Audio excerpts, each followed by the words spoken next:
চশমা museum, a house of world class, জলট্যাক মোড়, বহরমপুর মডার্ন হোটেলের সামনে।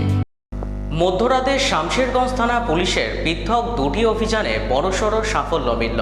একটি অভিযানে জুয়ার ঠেক থেকে 7 জনকে গ্রেপ্তার করা হয়েছে এবং অন্য একটি অভিযানে বিপুল পরিমাণ জাল নোট সহ এক ব্যক্তিকে হাতে নাতে ধরেছে পুলিশ।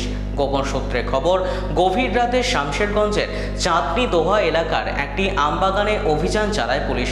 সেখান থেকে জুয়া খেলারত অবস্থায় 7 জনকে গ্রেপ্তার করা হয়। ধৃতদের কাছ থেকে 4,500 টাকা উদ্ধার করা হয়েছে। অন্যদিকে শামশেরগঞ্জের কলাবাগান ঘাট এলাকায় পাচারের আগে উদ্ধার করা হয় জাল নোট।